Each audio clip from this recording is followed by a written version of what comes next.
Have you ever felt abandoned by the people who were supposed to love you most? Until one moment gave you the chance to rewrite your story? This is my story. My name is Lucas, and at 40 years old, I discovered that forgiveness could be the greatest act of strength and the key to healing wounds I thought would never close. I grew up in a family where success was measured not by love or connection, but by achievements and status. My father, Richard, was a self-made man who built a successful business empire from scratch. He expected nothing less than perfection from his children, and as the youngest, I often felt like I could never measure up.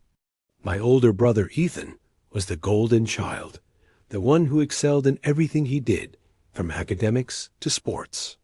Me, I was the quiet one, the dreamer who preferred books and art to boardrooms and balance sheets.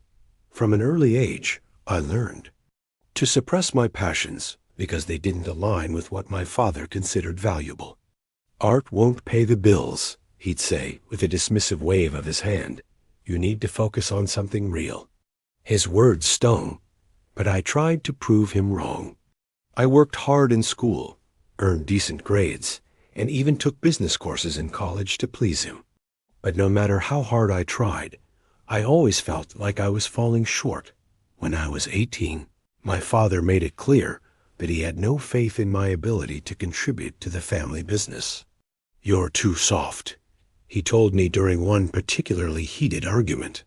"You don't have what it takes to lead." Those words cut deep, and I decided to leave home, determined to build a life on my own terms. For years, I avoided contact with my family, throwing myself into my work as a freelance graphic designer and building a modest but fulfilling life. But when my father was diagnosed with terminal cancer, everything changed.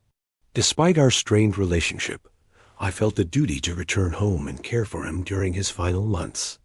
It wasn't an easy decision. Years of resentment and hurt weighed heavily on me, but I knew it was the right thing to do. What I didn't expect was how much those months would change me. Caring for my father was both heartbreaking and humbling. As his health declined, I saw a side of him I had never known, a vulnerable man who regretted the choices he had made and the relationships he had damaged. One evening, as we sat together in silence, he turned to me and said, "Lucas, I know I failed you. I pushed you away when you needed me most, and I'll carry that regret to my grave." His words caught me off guard. For so long I had carried anger and bitterness toward him, convinced that he didn't care about me. But seeing him now, frail and remorseful, I realized that his actions weren't just about they were a reflection of his own fears and insecurities. That realization didn't erase the pain, but it softened it, giving me space to forgive. A few weeks after his passing, I received a letter from his lawyer summoning me to read the will. The meeting took place in a formal office, surrounded by mahogany furniture and shelves lined with legal books. Ethan was already seated when I arrived, his expression unreadable. I could feel the tension between us without him saying a word. The lawyer cleared his throat and began. "Thank you both for being here today. Mr. Richard left specific instructions regarding the distribution of his estate." He paused, scanning the room before continuing. "To Ethan, he leaves full control of the business and its assets. To Lucas, he leaves a letter." My heart sank. A letter? After everything I had done for him in his final months, all I got was a letter? I clenched my fists under the table, trying to stay calm. Ethan smirked, clearly satisfied with the outcome. "Looks like Dad knew who to trust," he said smugly. The lawyer handed me the envelope, and with shaking hands, I opened it. Inside was a handwritten note from my father. "My dearest Lucas, if you're reading this, it means I'm no longer with you. Before I go any further, let me tell you how proud I am of the man you've become. You've chosen a life of creativity and passion, qualities I once dismissed but now deeply admire. I was wrong about you, and I'm sorry. Unfortunately, I've also made mistakes that I can't undo. I've left the business in Ethan's hands because I believe he's capable of leading it for now. But I've also entrusted you with something far more important, the power to decide its future. If Ethan proves himself worthy of this responsibility, then the business should remain in his control. If not, you have the authority to take it away. With all my love, Richard, silence filled the room as I lowered the letter. Ethan's face turned pale, and for the first time, I saw fear in his eyes. This can't be real, he stammered. He wouldn't do this. It's real, the lawyer confirmed. Your father left explicit instructions.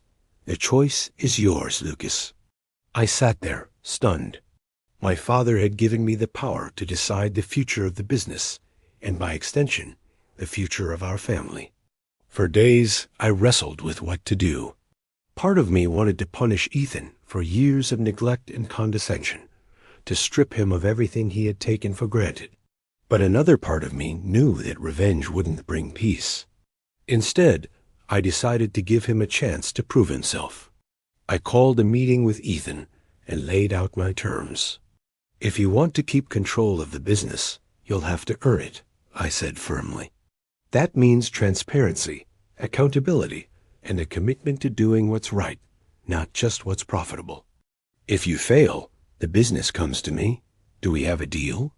Ethan hesitated, then nodded reluctantly. Fine, you have my word. Over the next few months, I kept a close eye on Ethan. At first, he resisted the changes, but slowly, he began to adapt. He started listening to feedback, consulting me on major decisions, and prioritizing the well-being of our employees. It wasn't perfect, but it was progress. During this time, I reflected deeply on my own journey. Growing up, I had always felt overshadowed by Ethan's charisma and confidence. I doubted my abilities, believing that I wasn't as capable or deserving as him.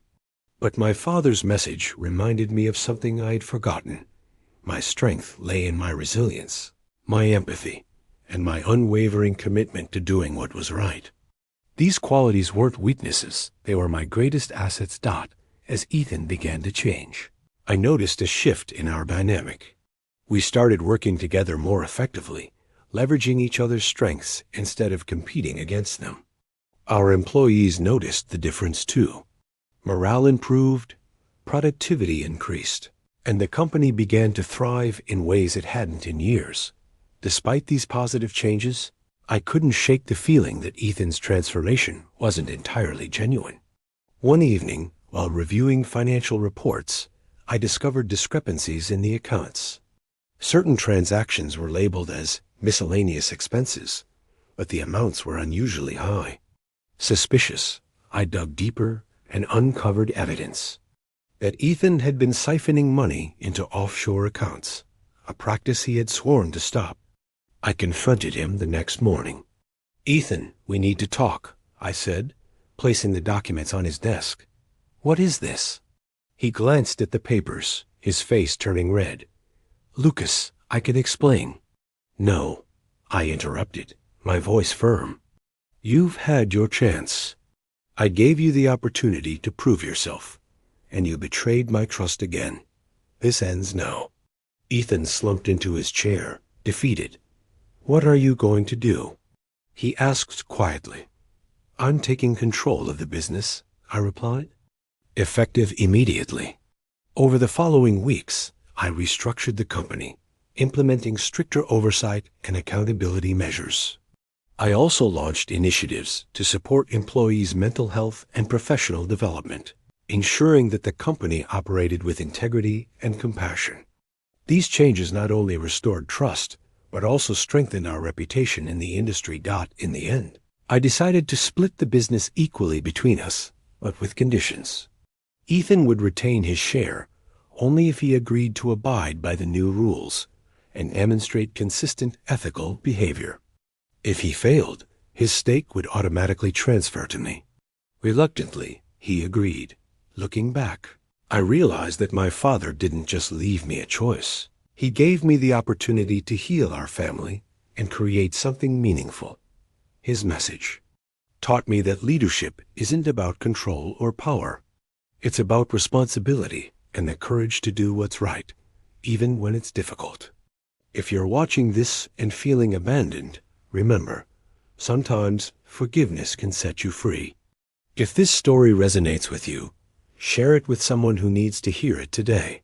Subscribe for more inspiring stories, and let's rewrite our legacies together.